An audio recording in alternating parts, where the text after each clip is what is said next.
the big smile, the optimism. I can't help but think back to another campaign.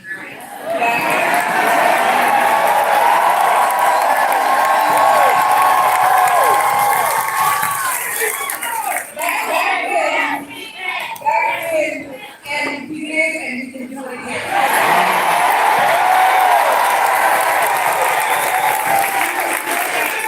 But let me share with you, back then, we had the unique opportunity of traveling this amazing country in a way that very few Americans get. Talking with folks about their hopes and their struggles and their dreams. We visited coffee shops and BMW halls and family farms, meeting with folks one-on-one in their living rooms, taking our girls, they were so little, to all these county fairs in the RV, eating a little too much ice cream and fried things on sticks. And as you know, as the time went on, the stages got Beautiful. the lights were brighter, and somehow First Lady Michelle Obama. ended up in the White House.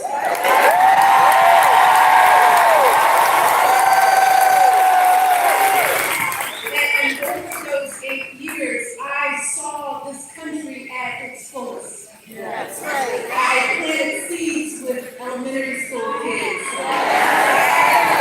Baby showers for expected military moms. I laughed and danced with a 106-year-old woman in the room. I wept with parents who just lost their children in a senseless act of violence. I talked to all sorts of folks. Moms trying to build their careers while getting kids to school and putting food on the table.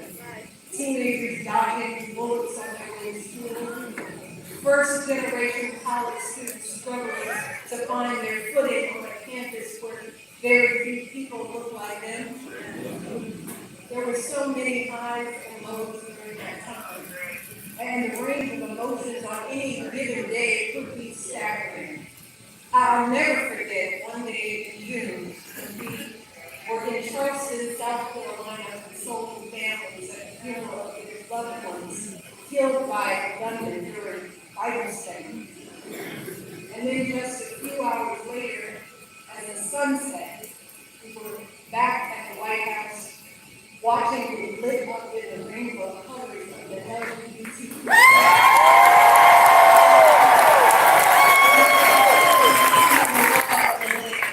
I had seen every discordant grading of the American spectrum, the pride and joy of gold medal winners representing this country, the resilience of troops fighting to walk again, the struggles of folks trying to find work during the economic downturn, the optimism of immigrants and dreamers trying to build a better life. What stands out the most than anything during that time is the fundamental goodness we encountered folks everywhere we went. And it didn't matter if folks were fired up and ready to go or speeding off in the other direction. It didn't matter if they looked like us or talked like us or voted like us. No matter where we went, y'all, north, south, east, west, it always felt as though, even with our differences, something true, something fundamental was stitching us together. The values that have guided and nourished us for generations. I'm talking about the way my parents raised me, the way your parents raised you, that if you work hard, you can get ahead. That we look out for the least of these and love thy neighbor. With dignity and respect. I'm talking about all the parents doing their best to raise their children to be something more. Neighbors who drop off a meal when you have a baby or a death in the family. Farmers pitching in to help with the harvest when someone's sick. Teachers sending kids home with a sandwich so they have food in their bellies. Pennsylvania, this Michelle Obama. That if we keep our feet on the ground and our eyes on the horizon, we will leave this country a little better than we found it. Yes. Each and every generation, we've done that. Seeking out more justice, more opportunity, more equity, lifting more people up, bringing more people in. From slavery and segregation to the march for justice today. From suffrage to the climb up the corporate ladder, from the closet to the pride parade.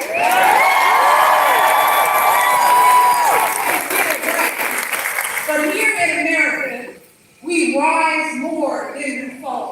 That's who we are. And yet, for so much of this election cycle, we have been inundated with voices and forces that tell us another story about who we are. The folks telling us that things may not be as they appear, that we should be suspicious of our neighbors, that military service and sacrifice is for suckers, that we're the enemy from within. See, we've had this noise buzzing in our ears for over a decade now. Yes. But at least for me, y'all, it's still not normal. It's still unsettling every time I hear someone say that the hope and pride that I feel for the country I love is misplaced, that down is up and right is wrong. My God, it's bewildering. It is dangerous. It's shameful. Yes, it is. Of course, we've been battling for the soul of our democracy for a very long time. Yes. And the tactics to tear it apart are not new. Sadly, they have become more in the cities, more cunning, led by more skilled conmen, more brazen and bombastic. But this too is part of the great experiment that we call democracy. Can people who strongly disagree still find common ground? And through our nation's history, we haven't always been able to answer that question with a resounding yes. We have had our fair share of dark moments, some lasting for decades, stretches of time that have been hard and scary.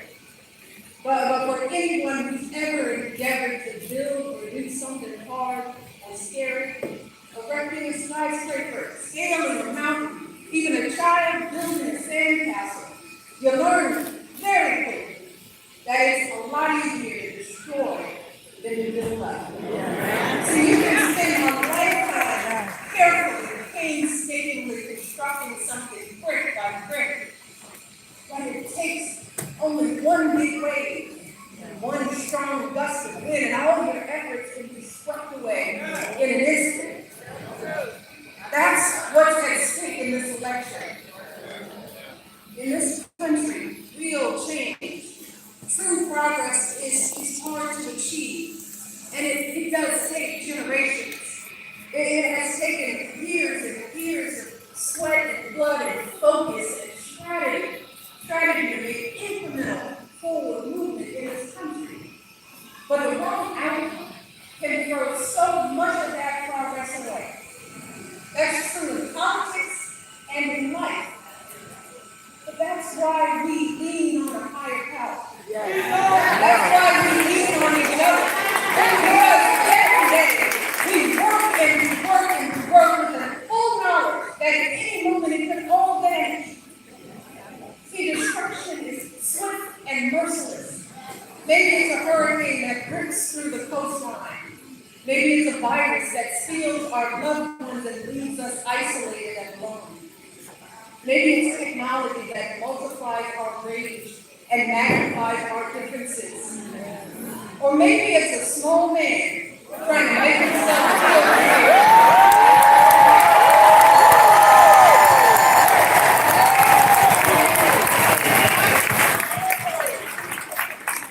There are a lot of folks hurting out there. A lot of folks feeling invisible, ignored, and justifiably frustrated with what's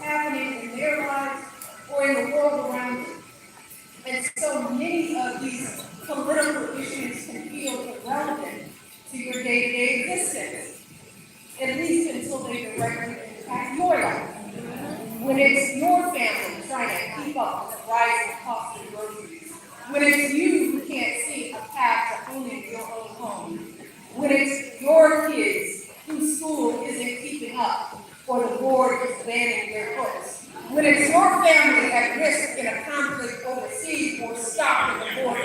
When it's your son or daughter is the one whose life choices are limited because of who they love. The anger and despair hits especially hard.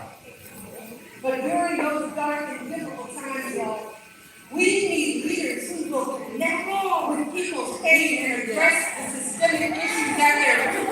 Not leaders who stoke our fears and focus our fury on one another.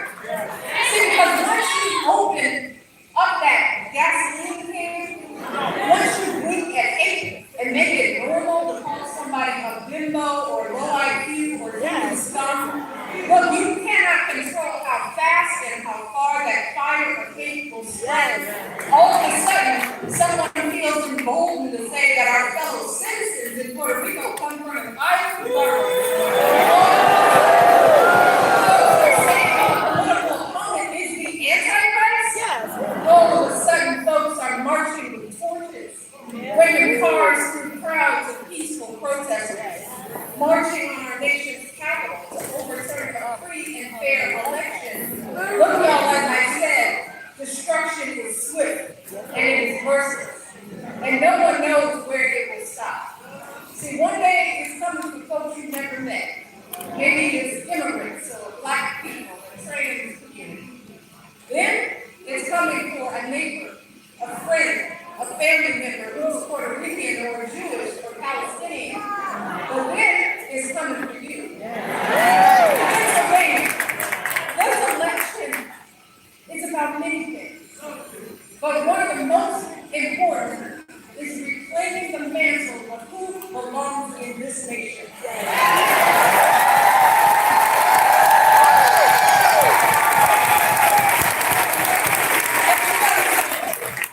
This country does not belong to any one group. Not even it was built on the backs of us all. And I'm not just talking about our ancestors who toiled in the factories and fields for generations. I'm talking about every man and woman who wakes up every day and goes to a job they may not love, but who still contributes to the fabric of this nation. Folks of all races.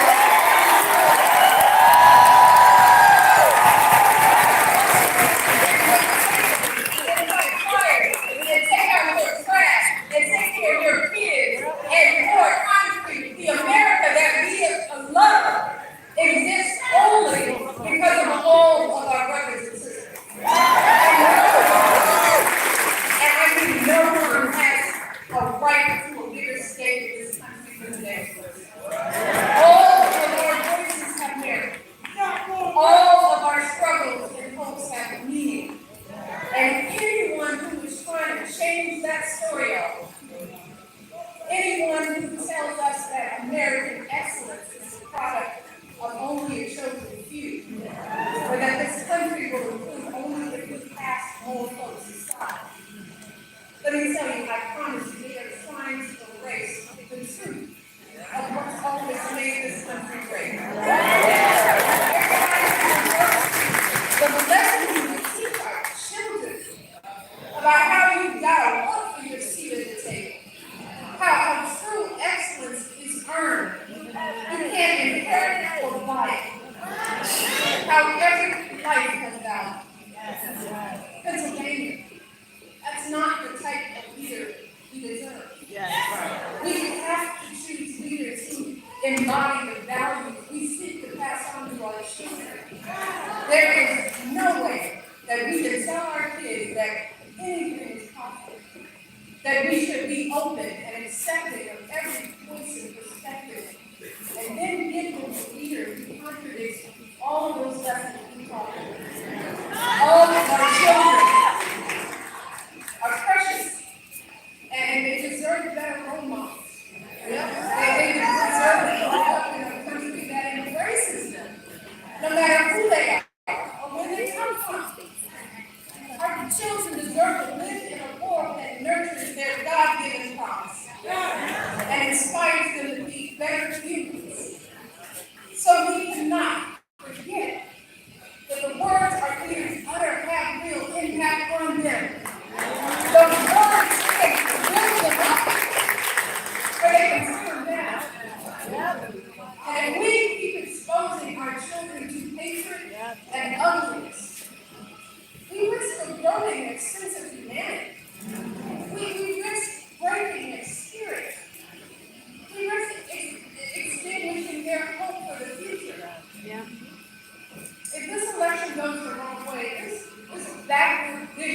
of America being skewed by a common opponent, it will in fact